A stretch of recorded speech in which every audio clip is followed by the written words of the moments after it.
Attention is being paid to the Sustainable Development Goals in the United States, and we wanted to certainly highlight that for our campus community. And today we are thrilled to have such esteemed panelists joining us today, two of whom are our Bison family, and one is an honorary Bison. So thank you all for joining us. This session, is being live streamed on Facebook and will be available to view at a later time. For housekeeping purposes, please enter your questions for the panel in the Q&A section at the bottom of your screen. We are looking forward to a lively discussion. And this session will be moderated by one of the Bunche Center's favorites, Mr. Virgil Parker, who has been a constant presence in our center since the day he arrived on campus, and is always very, very enthusiastic to be engaged with our programs, and for which we are very grateful.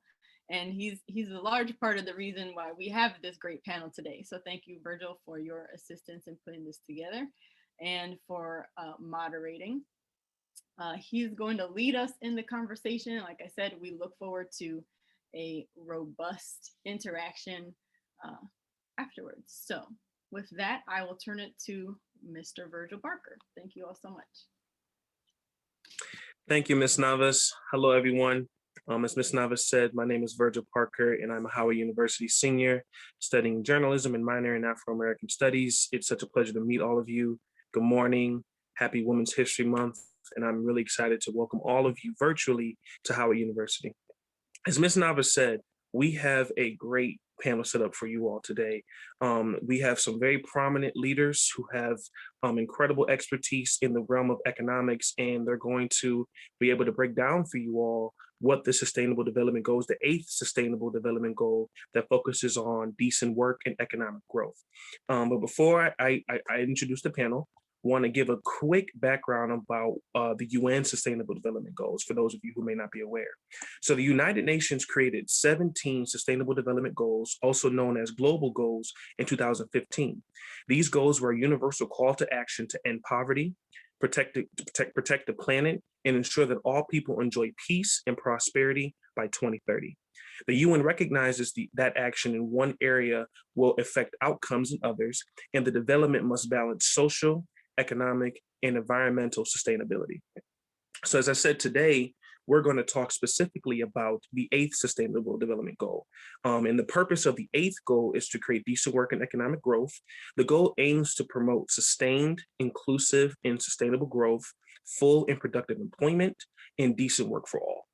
The goal also emphasizes the need for creating inclusive work opportunities for people with disabilities. And we're going to get into all of those details today in a few moments with our panel. But let's stop listening to me and actually get to the experts. So what I'm about to do is list each one of our panelists by name and title. And then we're going to go back around and have each of them give a brief few minutes remarks, and then we're going to actually get into the discussion. So please allow me to introduce first Dr. Marva Corley-Coulibaly. Dr. Corley-Coulibaly serves as the Chief of the Globalization, Competitiveness, and Labor Standards Unit for the International Labor Organization. Dr. Welcome home to Howard University. She is a Howard University graduate. Next, we have Ambassador Ron Kirk.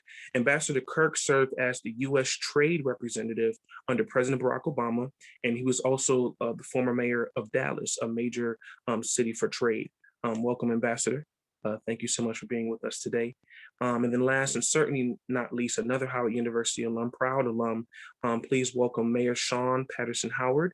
Mayor Shawyn Patterson-Howard is the mayor of the city of Mount Vernon in New York. And she's going to be here today and talk to us about how this sustainable development goal connects with her work with Vernon municipality. So welcome. So certainly, let's get started with just a few brief remarks. Dr. Marva, would you like to go first just to kind of give us your perspective about this sustainable development goal and how it impacts the work you do, please?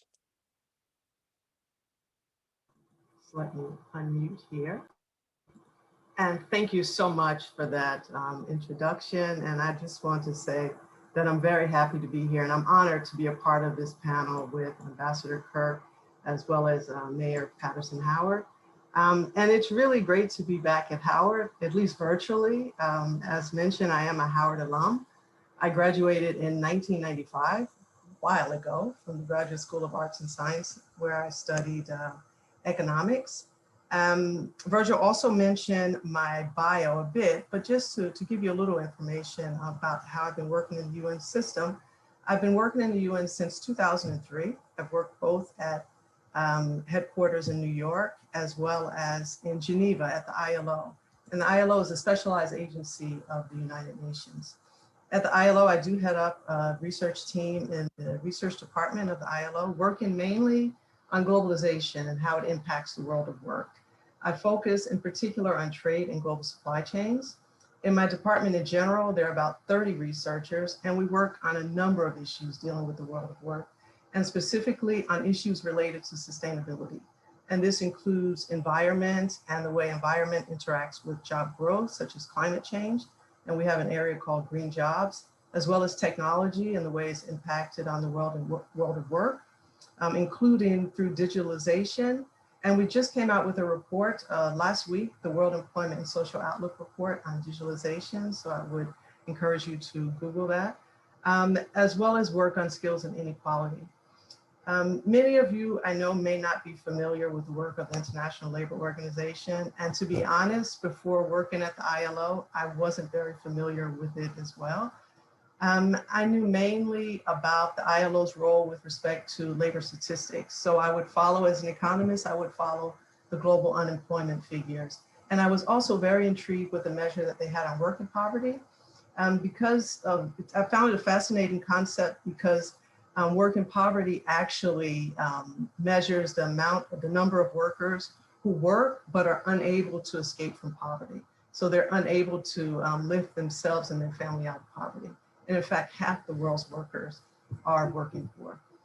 I think the part that I knew much less about was the role of the ILO in promoting labor standards and actually setting baseline minimum work standards. And these are referred to as international labor standards.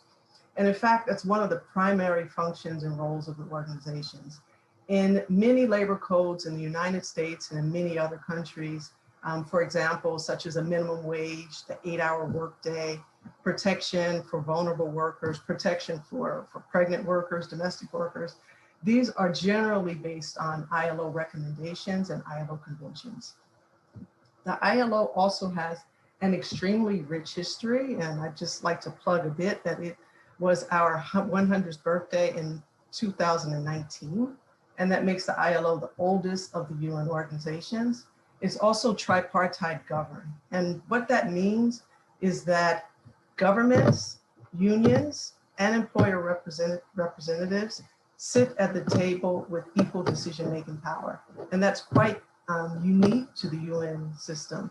It makes for very healthy debates generally, but it also helps to support consensus building.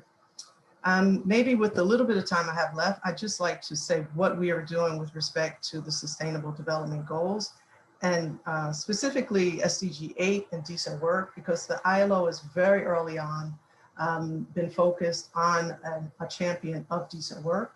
It was instrumental in its inclusion, both internally to the UN system, but as well as with respect to a development goal. And in fact, the ILO is one of the custodians of SDG 8. We have responsibility for tracking indicators in 8 of the 12 targets. What that responsibility entails is supporting countries to develop specific indicators so that they can track their progress, and we monitor that globally. For example, if you look at target 8.7, which is the eradication of forced labor and worst forms of labor, these indicators, there's a solid measurement in place, but they're not widely available across countries. So the ILO actually helps countries to develop surveys in this, on this particular measure, and it helps them to track the progress. And just one more thing, to say that the ILO's role with respect to the SDGs is not only with respect to monitoring, it doesn't end there, but we also support countries to deal with whatever labor market challenges they might have. In particular, in areas with respect to the Sustainable Development Goals, we have activities and projects on the ground.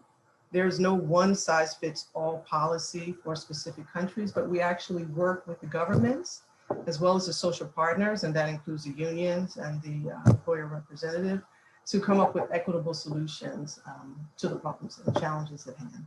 So I'll leave it there, and I hope I get a chance to interact with you more later. Thanks. That was perfect. Thank you so much, Dr. Marva. Ambassador Kirk, we can transition to you next. Want to ask again, from your perspective, the work you've done, not only as mayor of Dallas, but also as the United States Trade Representative. Can you talk to us about your perspective about this specific Sustainable Development Goal? I'm thrilled to and honored to be part of such a wonderful panel, including Mayor Patterson-Howard, Dr. Corley-Coulibaly, but I'm going to shamelessly try to elevate my status as an honorary Howard alum. I was privileged when I was U.S. Trade Representative to make my very first speech at the Bunche Center on Howard's campus. And one of my concerns, frankly, the office of the U.S. Trade Representative office may be even more obscure than the ILO, but it's a very critical office. It's a part of the president's cabinet. We have singular responsibility to speak for both the president and the Congress, which retains authority over commercial treaties on all matters related to trade. The work that they do at the ILO is critical to us, because at least over the last 25 to 30 years, particularly, and I want to be careful, this is not a partisan matter, but typically Democratic constituents are concerned when the United States enters a trade agreement that we may have the unintended consequences of giving American companies an incentive to move manufacturing to countries that have lower wages and no labor standards whatsoever, or they may utilize child labor or abuse women. And so for the most part, the good thing is for the last 25, 30 years, just about every trade agreement negotiated by the United States mandates that our trade partners at least adhere to some de minimis standards that are normally outlined within ILO standards. And we do that for a reason, recognizing different countries are in different levels of development.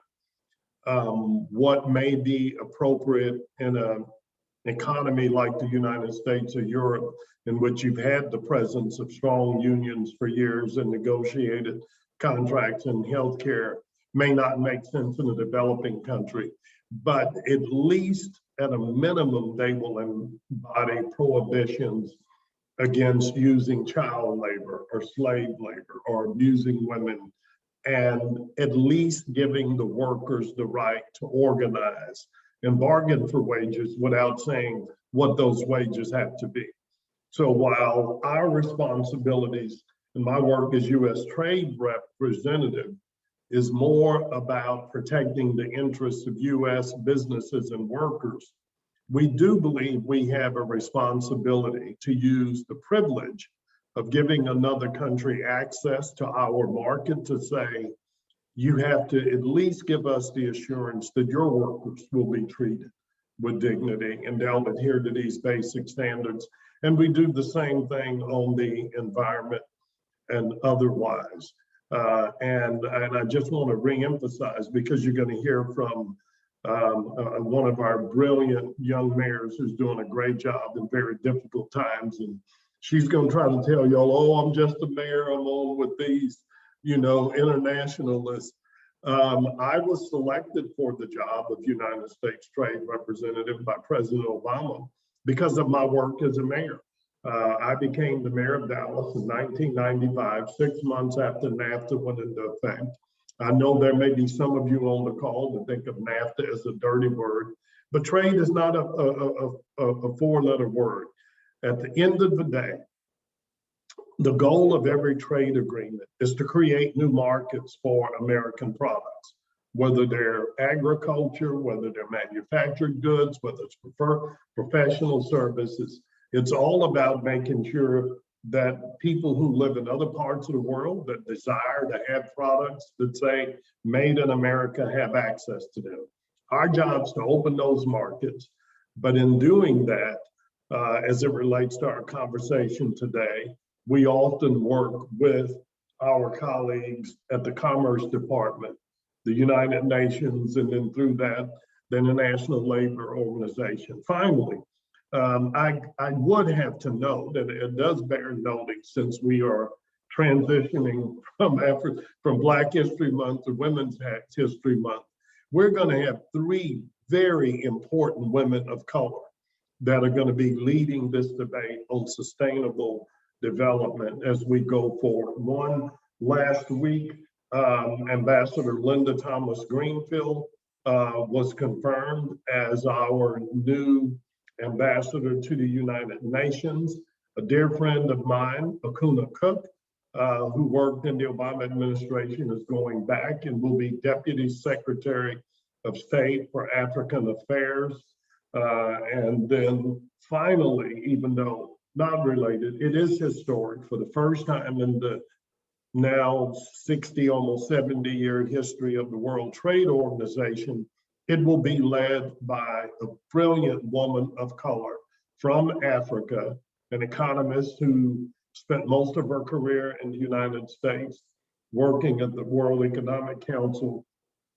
But Dr. Ngozi Okonjo-Iweala became the Director General of the World Trade Organization. This is important, not just optically, because I have learned, as I'm sure Dr. Corley-Coulibaly and the mayor have noted, just our presence in the room oftentimes broadens that conversation and opens it up to issues that otherwise might not have gained favor.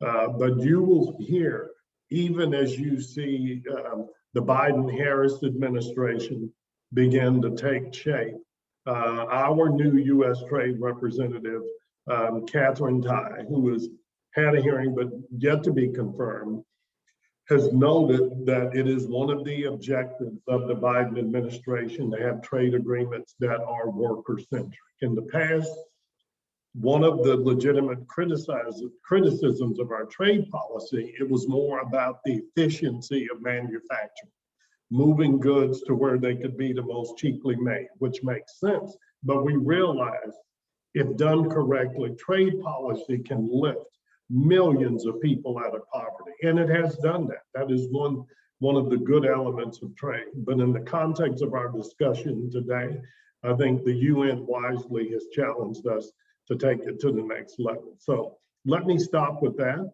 and turn it over. But I would, for those of you joining us, I would strongly encourage you, just visit the USTR website. It is ustr.gov, and they have a fairly simple fact sheet, on the first page that you can access to at least get a broad understanding of what these objectives are and how they will be pursued in a Biden-Harris administration. Thank you, Ambassador. You touched on a lot there, and some of them I'm going to ask you about later, hopefully. Thank you so much. That was excellent. Mayor Shawyn Patterson-Howard, of course, last but not least, again, want to understand from your perspective, leading a municipality as a mayor, how is the Sustainable Development Goal important to your work? Please. Well, Virgil, I want to say thank you so much to you and the Bunche Center for inviting me to participate in this forum today. I am honored to be on this panel along with our Ambassador Kirk and our Dr. Marva Corley-Coulibaly. This is a great opportunity. So when we're talking about the Sustainable Development Goals and specifically decent work and economic growth, right now, it's so critical. This is such a timely conversation. Coming out, we're just kind of reaching that first anniversary of COVID. And what COVID-19 really exposed in our country, something that we as people of color have always known, that there are very deep fault lines and huge disparities in economic mobility, in work conditions, in education, in economic opportunities, poor working conditions, and that our essential workers, we've lifted up our essential workers across the country for this past year. We've celebrated them, but oftentimes their working conditions and the pay that they receive is not elevated to match the celebration. So we celebrate, but we don't elevate. And that's critical. And so when we're thinking about decent work and economic growth on a municipal level, on a local level, it's very, very important for mayors and leaders to understand the job market, the emerging job market, some of the challenges that are happening. I serve on the board of trustees for the African American Mayors Association, and the African American Mayors Association did a future of work study. And in that future of work study, it really exposed a few important things that we must talk about and consider. And that automation is going to really wipe out a large portion of jobs that are held by persons of color, especially our essential workers.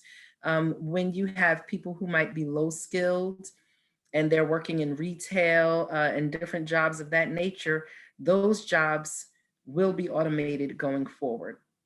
We've seen huge and disproportionate job losses in retail, in entertainment, in culture and arts, in travel, in personal care industries, where so many of our entrepreneurs are doing hair and business on that nature.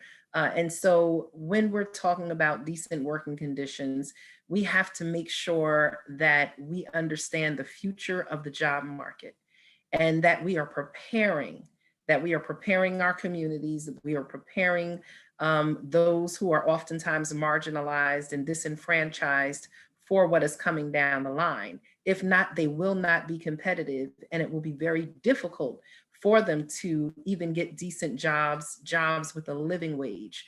We're having such a debate right now nationally about a national minimum wage of $15. Now in New York right now, the minimum wage is $15, but there's a difference between what is a minimum wage and what is a living wage. And in New York, $15 an hour is not a living wage.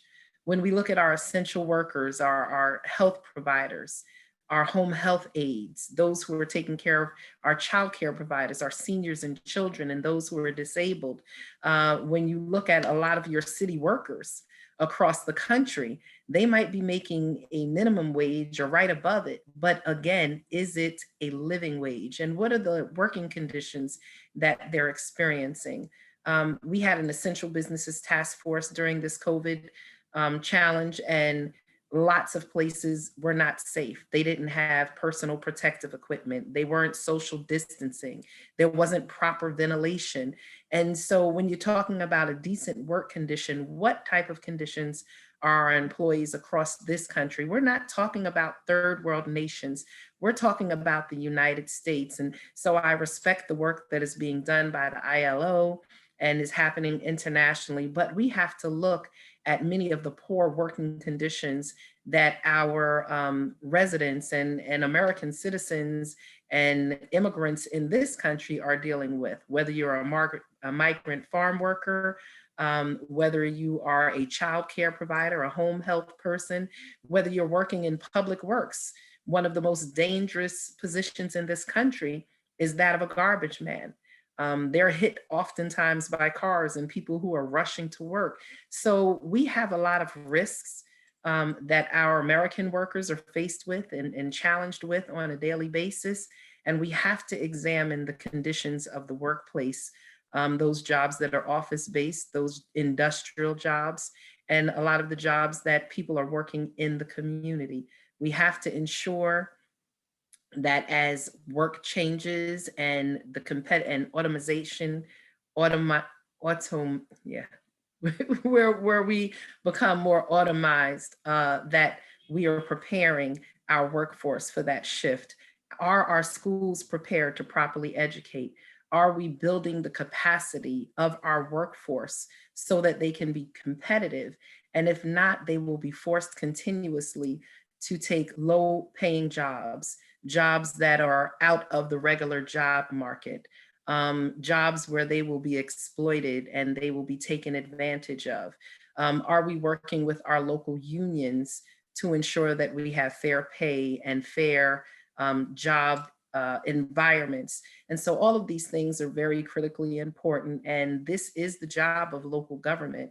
And so as we're looking at businesses that want to come into our community, and we're working with our IDA or our industrial development agency, we want to make sure that these companies are good companies, that they're going to provide quality jobs, that they're going to provide a living wage, that that environment is going to be good, and that they're going to have fair opportunities, that we're not going to deal with so much of the inequities that so many of our American workers are dealing with right now. So, you know, I'm excited to have this conversation about decent and fair work and economic growth, because we know a lot of times in our urban centers or even in your rural areas, where you're born dictates how you will progress. And we want to make sure that regardless of your zip code, regardless of your neighborhood, that there is opportunity through education and through good work for you to have economic mobility. So where you start does not have to mean where you finish. And we have to be very intentional, very strategic, and very meticulous in how locally, nationally, and globally we go about achieving these goals. Wow.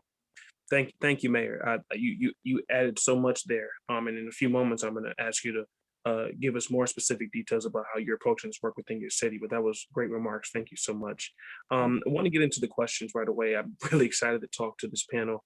Dr. Corley-Coulibaly, we're going to start with you. You touched upon decent work a few moments ago in your remarks.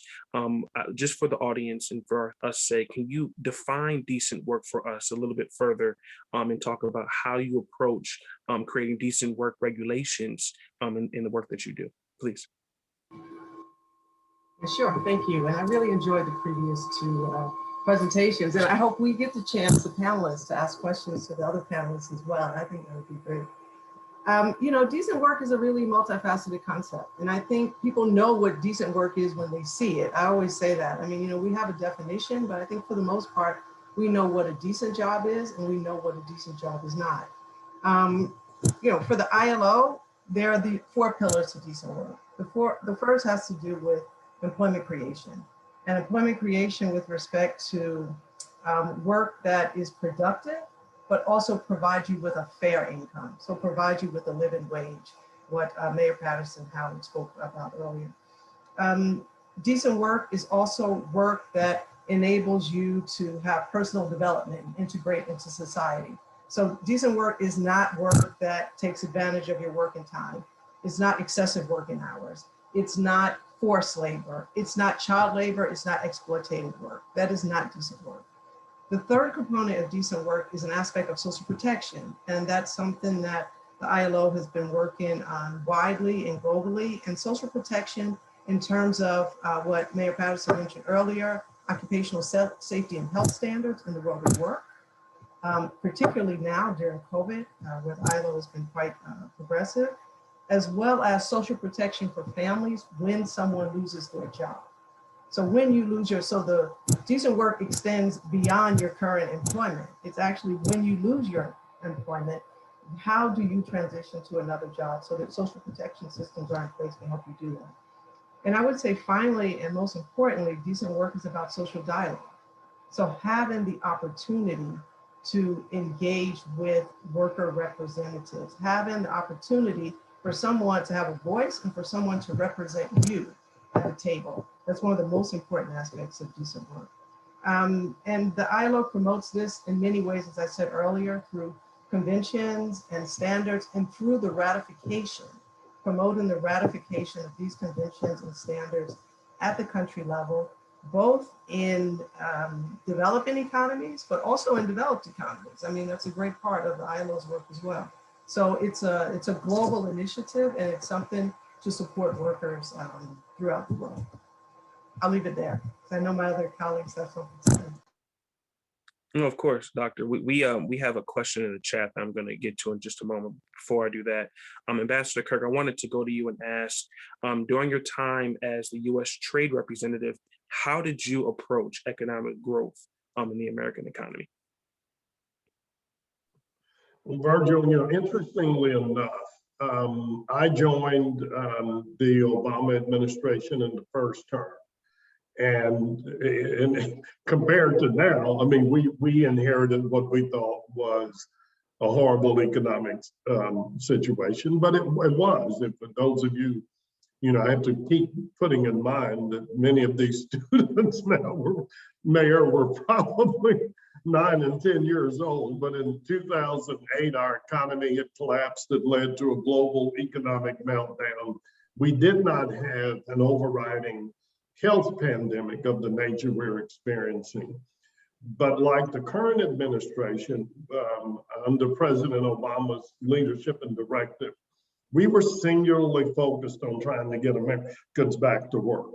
And we don't often think of trade as a tool of creating domestic jobs, but it can and it should be. And so one of the things that guided me from my experience as a mayor, and I was glad to hear Mayor Patterson-Howard speak to that, is one, our knowledge is that most people, and particularly most people of color, work for a small business. I mean, everybody's not privileged to have Apple or Boeing, or Delta in their communities.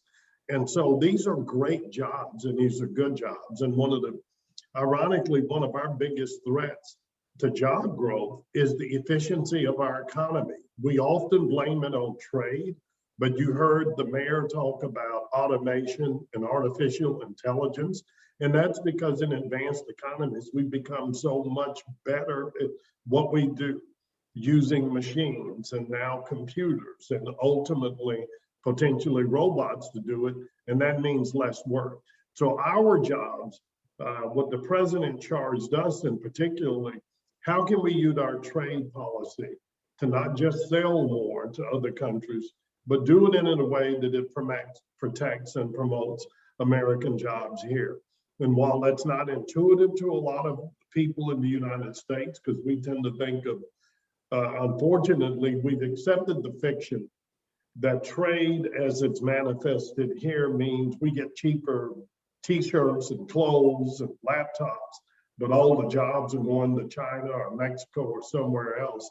The reality, it's a great opportunity to sustain what we produce, what we grow, what we make here. But we have to be very thoughtful about doing it. So what we were charged to do during my tenure, Virgil, was to make sure that our agreements gave us full access to markets, that we could educate and empower, particularly American small businesses, not to be afraid of trade.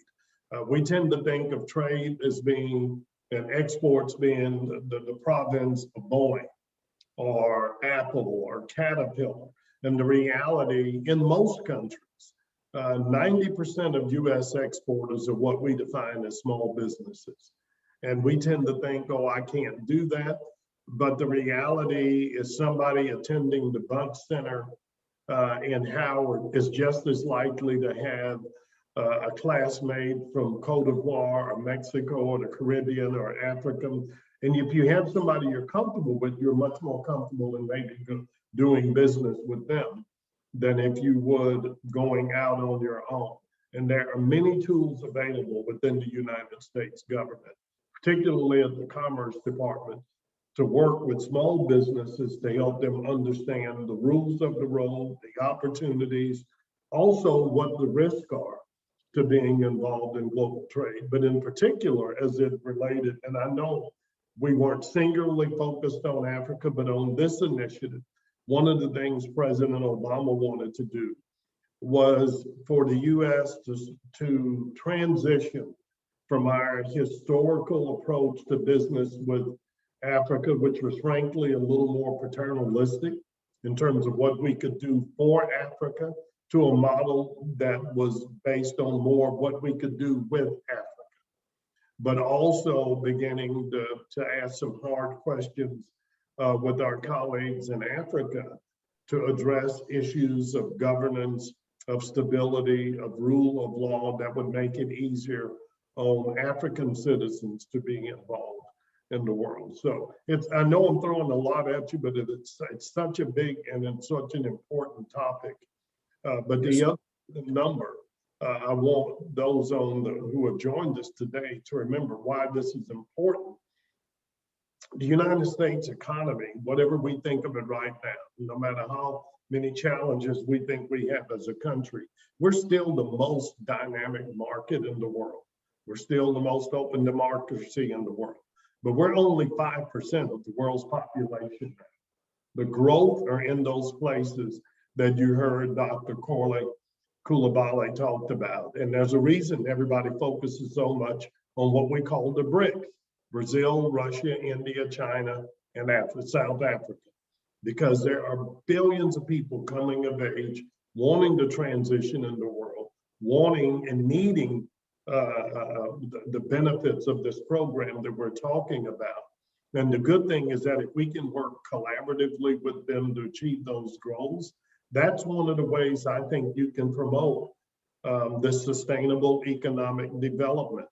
And it's important we be honest with one another. A lot of people will say, well, you know, why would you want to pay somebody $10 an hour or $10 a day in Ethiopia? Well, in some of those countries, you got people who live on less than $2 a month. That might not be a sustainable wage here, but in many other countries, if we can lift people out of poverty, get them on that upward mobility, that can be a good transition.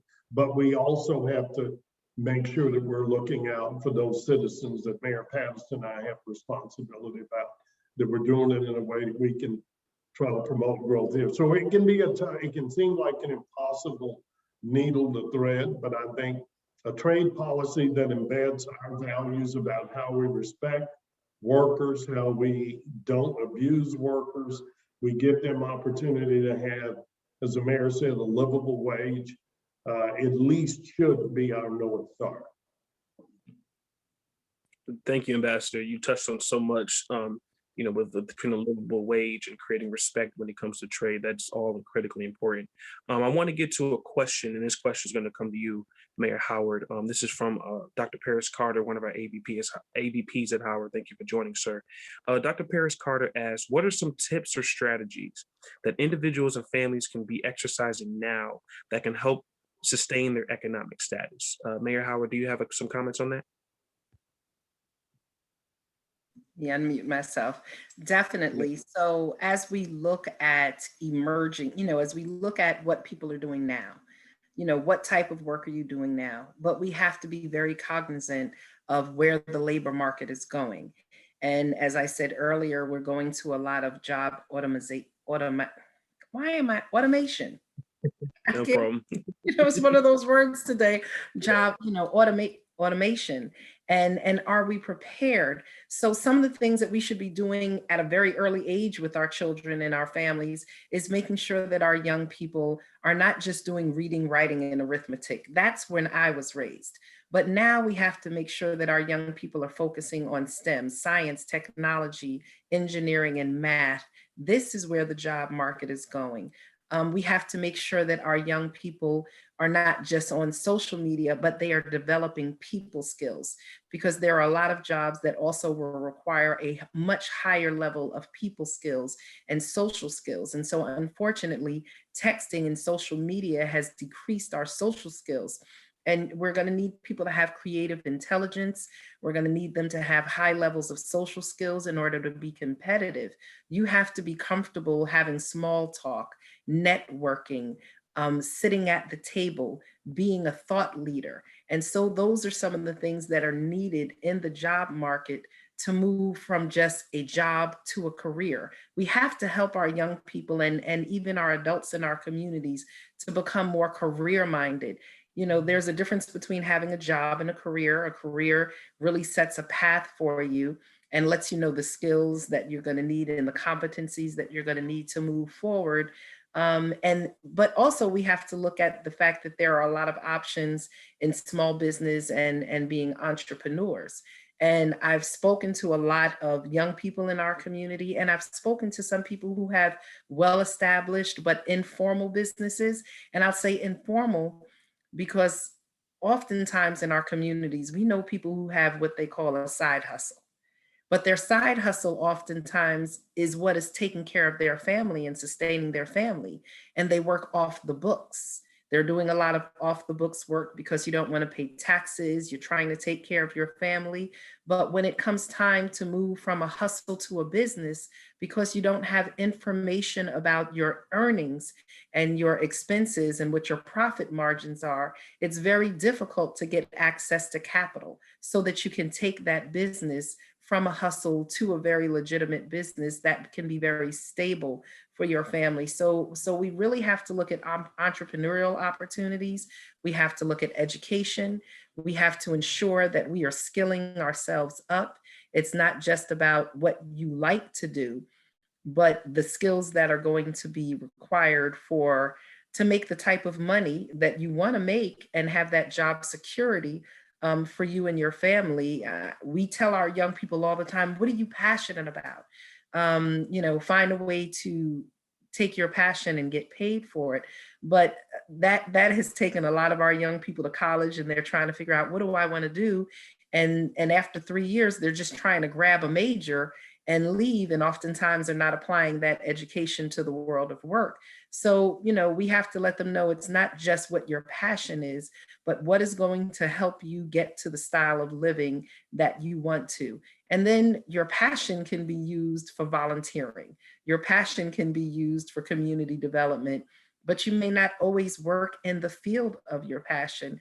And I think that's a shift in the conversation, because we were always told as I was younger to pursue your passion. But nowadays you have to pursue careers and education that are going to support a stable income, a stable career, or either you developing your own business for yourself. So, there are things that we have to look at.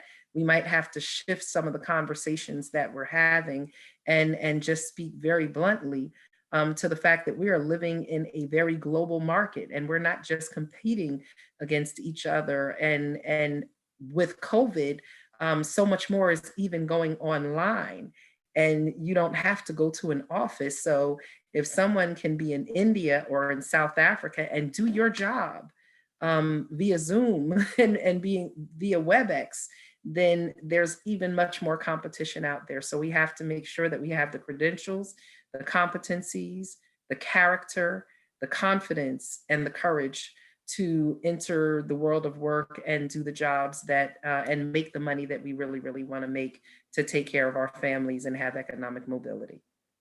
Virgil, if Yes. I might, because I wanted to pick up on one thing the mayor said, and Dr. Corley mentioned in hers, though.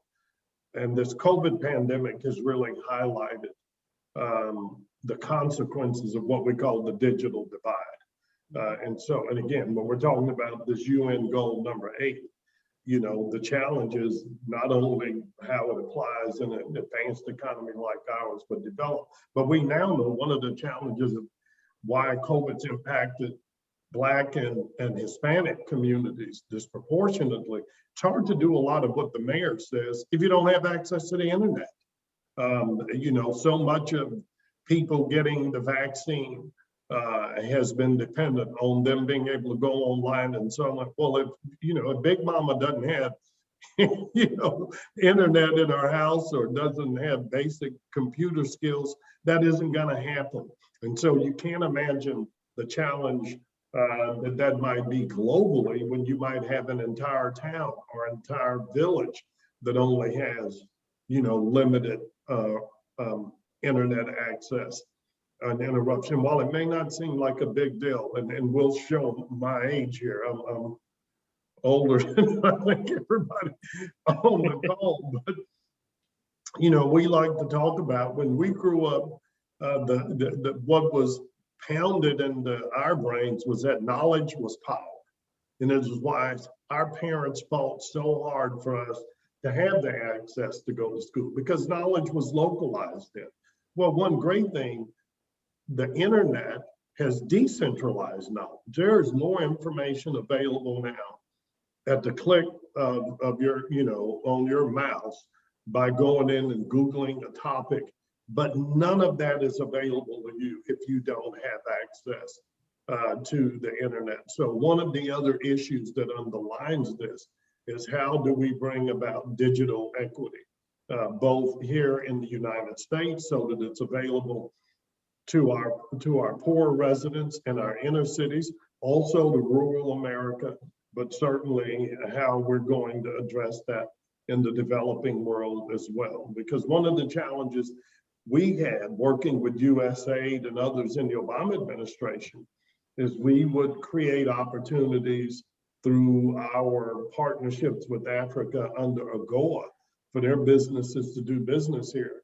But if we had in one case a company in Ethiopia that literally Dr. Corley-Coulibaly's colleagues would have to drive 2 hours to the company to give them an order because they didn't have stable internet service.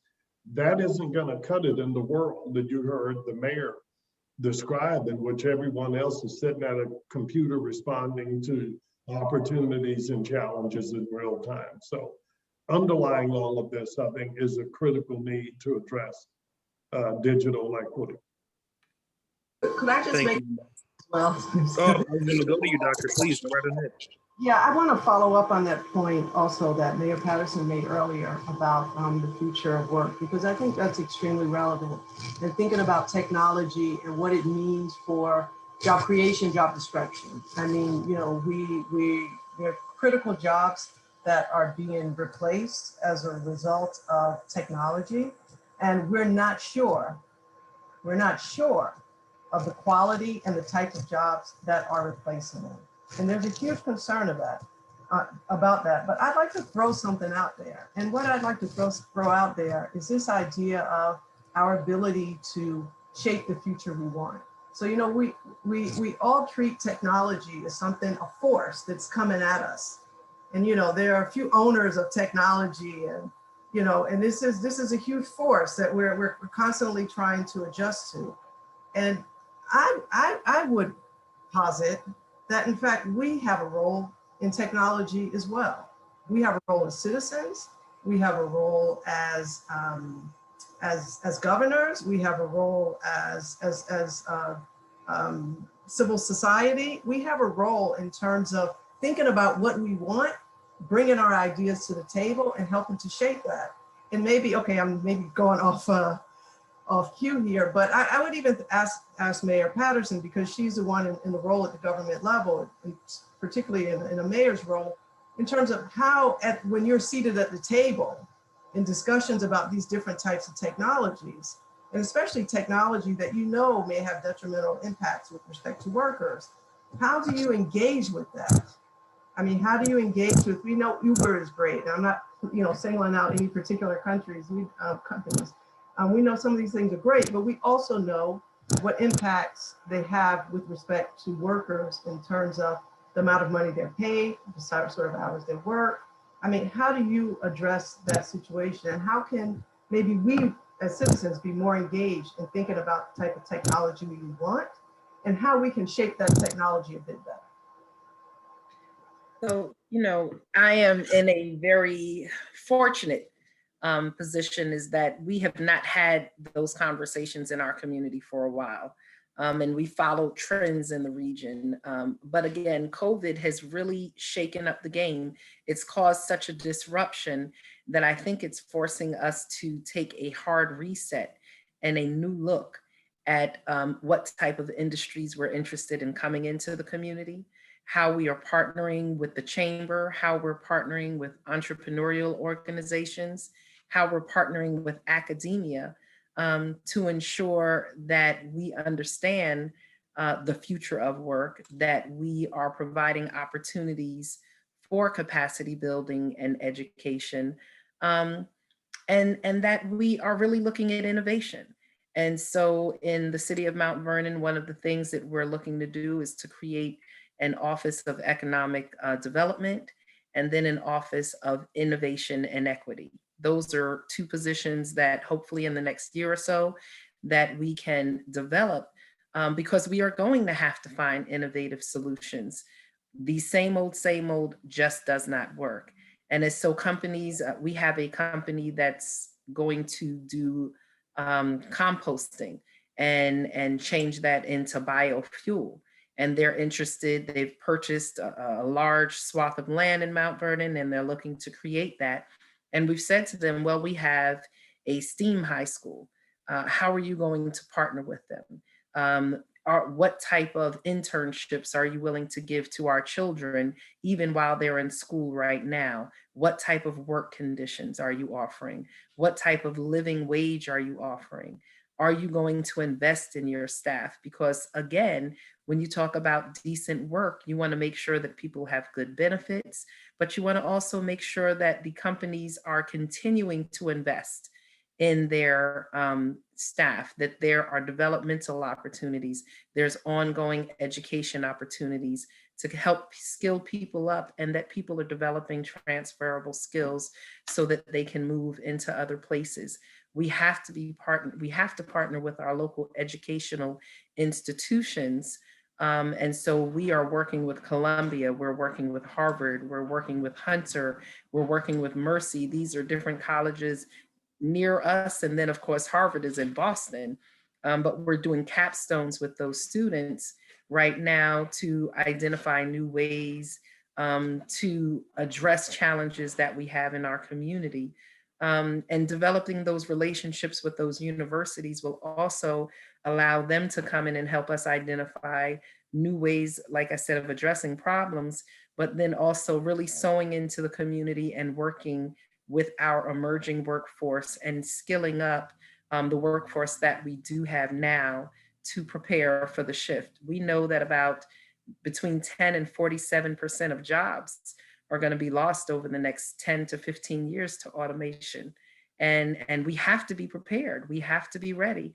But at the same time, we have to make sure that our small businesses and that our entrepreneurs are really ready for the shift that's happened over this past year, that they're prepared to sell their wares and do business on the internet, because that's one of the biggest challenges. You know, the storefronts are closing, but if you're able to sell online, if you're able to market online, if you're able to, expand your brand online, then you have a much better opportunity at not only surviving as a business, but growing, and then being able to hire other people locally and improve our local economy. It's such a big issue, but we have to start tackling it. They said the only way that you eat an elephant is one bite at a time. And so we're taking bites. Yes, ma'am. Thank you for that, Mayor. I want to get to a question from a student, because this is definitely an important question. But definitely thank you, Mayor, for those comments, and thank you for the question, Dr. Corley-Coulibaly. So we have a question from a student named Maggie Chambers. She says, thank you so much for coming. Her name is Maggie Chambers. She's a senior international business major at Howard University. She's not sure if you guys touched on this topic, but what is your perspective on migrant workers and how their careers may change over time? She says migrant workers are unfortunately subject to more precarious work, and she was just wondering how that standard might shift for better or for worse as the Sustainable Development Goals continue to transform. She says, thank you again. Ambassador Kirk, can we start with you on this remark, and then we'll get to the rest of the panel. Virgil, I thought we agreed you'd give all the hard questions to Dr. Corley-Coulibaly. No, my response will be somewhat a little bit more intuitive. I mean, I am from Texas. We have a border with Mexico. We are a state that spectacularly is the largest beneficiary of our trade policy. And you could argue our migration policy. Our economy is very dependent on migrant workers. But the way I look at migrant workers is through the lens of my own life. We were talking off camera briefly this morning about the incredible life and times of Vernon Jordan, who was one of my role models and heroes. But I'm 66 years old. When I was a kid, the expectations of me as a young Black boy growing up in the segregated South, well, that I'd do the kind of work that most migrant workers do now. We were bus boys, our parents, were maids and porters. And I always caution people and remind them that many of the people that we waited on looked at us and saw nothing but a bus boy or a waiter or somebody who could take care of their children. And what I tell them, because of the efforts of people like my parents and Vernon Jordan and John Lewis and that generation, we were given the opportunity to do what we wanted to do. Nobody ever asked me what I wanted to be. Nobody knew that as a young kid, I knew who Thurgood Marshall was. They didn't know I was a straight A student, that I was determined to go to law school. So when you ask me, what I tell people in Dallas and Texas all the time, don't make the mistake of thinking that maybe first generation migrant worker that's waiting on you at the country club or patching your roof and look at them and think, oh, that's a roofer, and that, because you don't know what's in their heart and you don't know what's in their head. And I've got to believe they have the same ambition, they have the same drive and desire that we do. And we know from our country's history, what attracts most migrant workers to, or what attracts most immigrants to this country, is the promise of a better lifestyle, the chance to get their kids in public schools to improve their lives. It is the greatest tool that we have. So I'm not so much in the business of defining the ambitions of immigrant workers. Now, selfishly, my other role as U.S. trade rep, and all of the things we talked about today are very high-minded, lifting other people up. But Mayor Patterson-Howard said something that's also true. We're not in this world alone anymore. The rest of the world has looked at the United States with envy for some period of time, and they want their kids to have a chance to this type of success. And they are studying and working and applying themselves. And forget everything else, just think of this as a competitive model, at least for the United States. We are a country of fewer 400 million people competing with 1.5 billion people in China, 1.5 billion in India, 1 billion plus in Africa and Brazil. We need every able-bodied person who's willing to come to this country, apply themselves to be able to contribute. So at least as it relates to migrant workers in the United States, we have to see them as tools for progress, for genius, for contributing to our country the way waves of other immigrants have done throughout our country's history. If we're smart, we'll do that. And we just have to make sure they have the tools to succeed. Thank you, Ambassador. I know that we're at the 11:30 mark, so we're going to come to a close in a moment. I would love to get the other two panelists to comment on this last question, and then pass it over to Ms. Navas to close this out. Dr. Corley-Coulibaly, do you have comments on this question as it pertains to migrant workers? Actually, I think Ambassador Kirk said it all, but Okay. to piggyback, just to piggyback a little bit on what he said in terms of migrant workers, I think it's important to understand there are two tiers of migrant workers. There are migrant workers who come through the high skill chain in certain sectors and from certain parts of the world who are extremely highly desired. And there are migrant workers who come through an irregular channel because of economic issues in their own country, or also because of not just economic issues, but issues of civil war, issue of, seeking to have a better life in the US.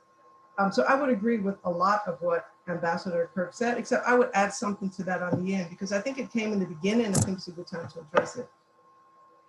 Why do we want to spend, and I say it as an American, even though I'm living in Switzerland, why, because I pay my taxes, why do we want to spend American dollars on building up other countries, especially in terms of supporting them with respect to their minimum wages, with respect to helping eradicate child labor, with respect to eradicating forced labor? Why do we want to spend American dollars helping other workers in other countries? Why?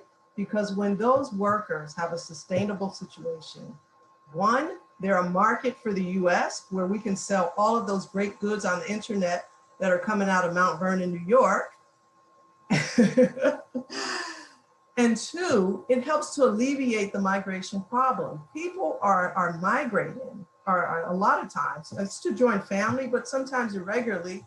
It's because they're leaving a situation, they're desperate. People take to the sea. People take to the sea in a raft, not because they're on a holiday, but because they're in a desperate situation. So I think if we do something more with our US dollars in terms of supporting those countries, it helps to create a market for us. It helps to keep businesses from going overseas just to compete with respect to price and to get cheap labor. And it also helps to shore up our American economy. So I think, we need to think globally instead of just locally. It's a global world. Thanks. And Virgil, if I just can, before the mayor responds, Dr. Corley-Coulibaly made a great point. The other thing to note, and it is true, no two countries that have ever done business together have gone to war.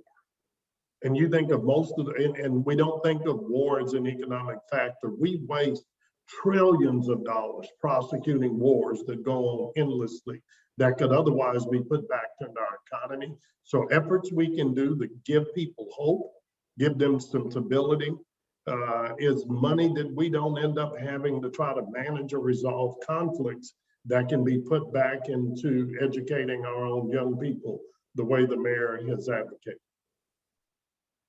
Absolutely. Thank you for that, Ambassador.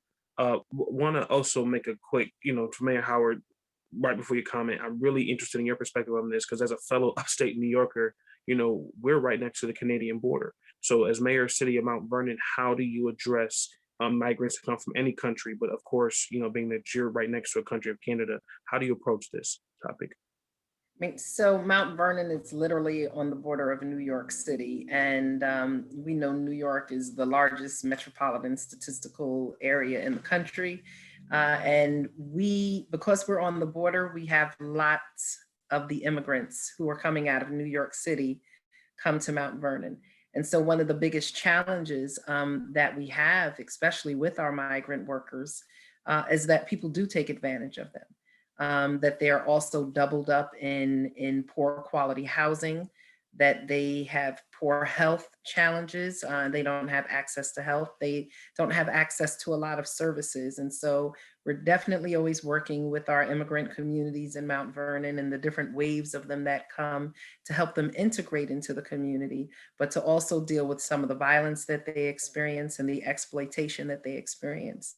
And so when we're talking about, we have to think globally, but we have to work locally. We have to make sure that we're finding ways to integrate them into our educational system, into our system of services, because they are coming. They're not just coming, but they're already here. And they become very integral parts of our community and our society. But I want to kind of just flip the script for a minute, because when we're talking about migrant workers, we're just talking about those who are coming into our country. We, as Americans, have to make sure that we have skills and that we have marketable skills and that we're speaking other languages and we're understanding the international cultures and markets so that we can become migrant workers in other countries. How can we? You're getting ready to go, Virgil, you've been talking about studying abroad and getting that experience. There are a lot of people and more young people who are really looking at opportunities to work abroad.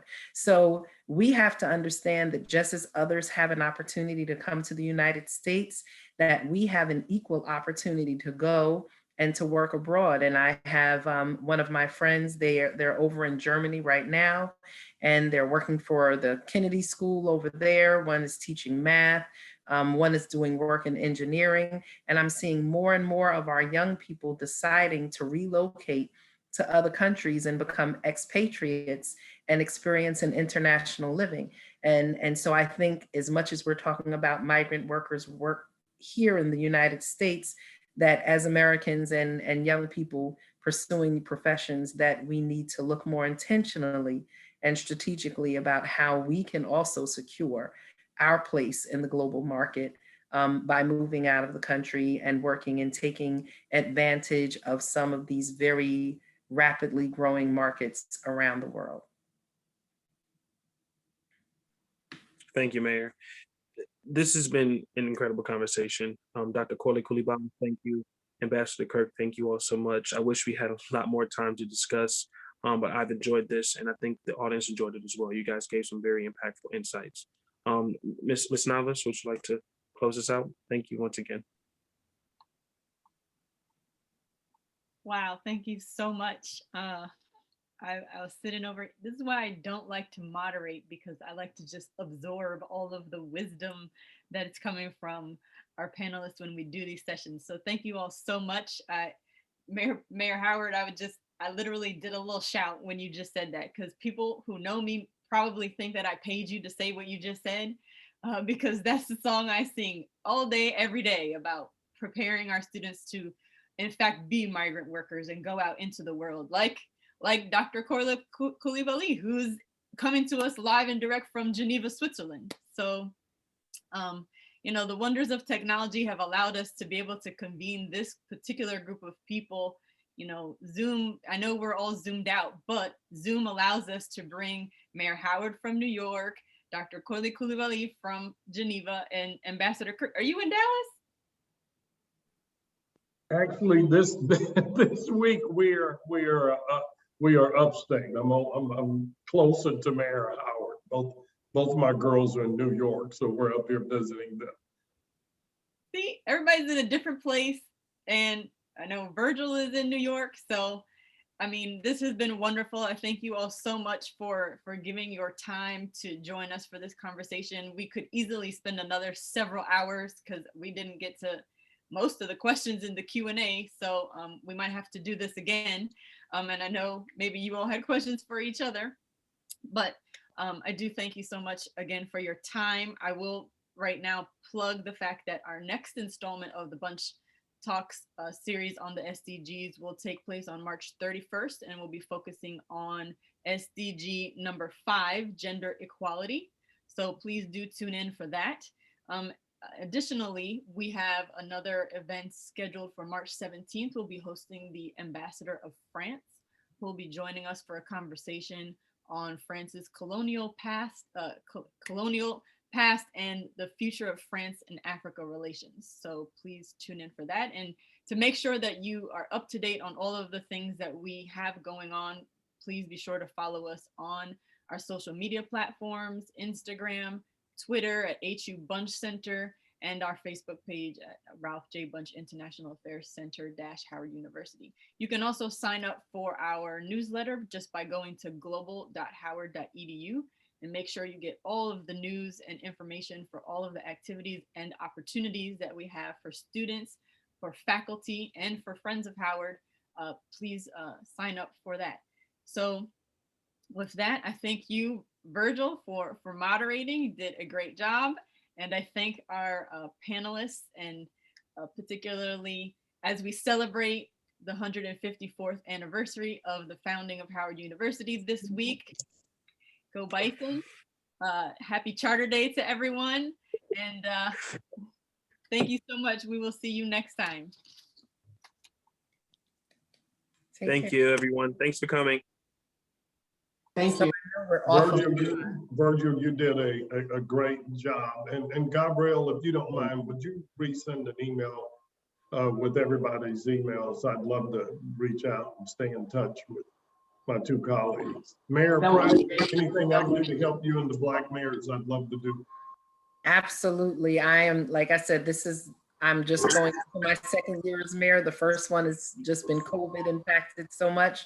I'm looking to learn, develop, grow so that I can be more impactful and do the transformational work that is required in our communities.